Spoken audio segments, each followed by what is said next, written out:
watching at home. I'd just flown out of Bombay when the attacks happened, and I landed in London, and the whole family was just watching in terror.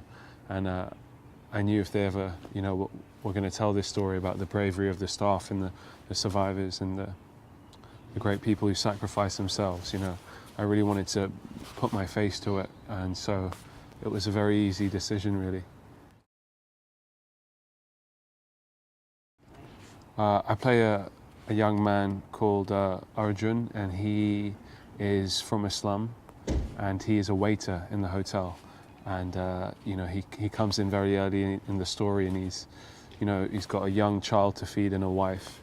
And the great thing about hotels are they're this kind of microcosm where all kind of stratas of society can collide.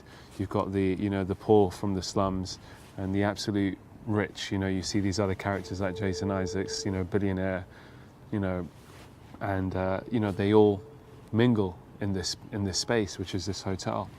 And he comes in and he's really eager to, please and put food on the table for his family. And when things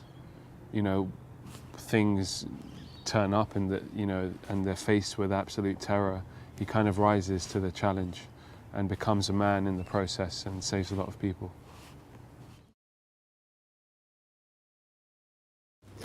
Yeah, so Anthony was incredibly collaborative, and I wanted to. I've done quite a few characters set in India before, and I wanted to really distinguish myself in this film and do something different. Really inhabit a new skin. And I'd read the script, and after having a couple sessions with him, I was like, why don't we make him Sikh?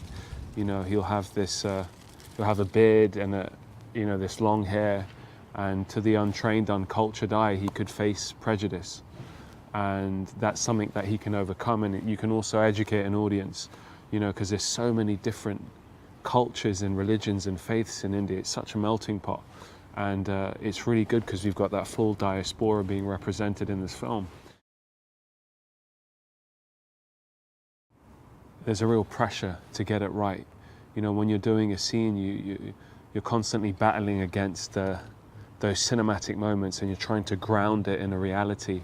And we try and keep the truth in our minds constantly, to ground these performances. Real people suffered, real people were killed, families are affected, and they will watch this movie. I went and prepped for the film for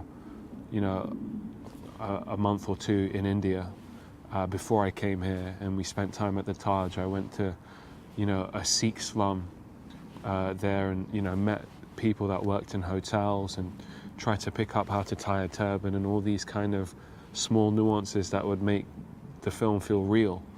And that's the main aim, is not to come into this and exploit it, but to educate people on how these real people triumphed over this great adversity. They really are heroes.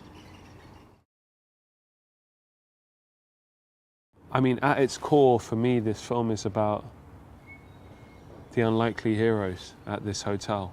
Those waiters, the beauty of this story, in this zoo, which is this hotel, is those people that you would sometimes not even throw a second glance at. The man, the bellboy who picks up your luggage, or the person who's delivering you a tray of caviar that you swat away, or this person or that person. It really brings out the humanity in every single person.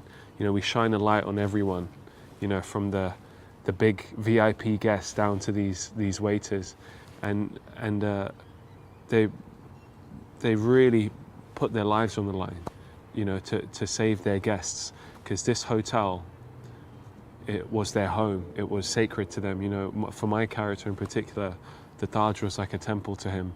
It represented a dream. It represented ambition to a young man from the slums who didn't have anything.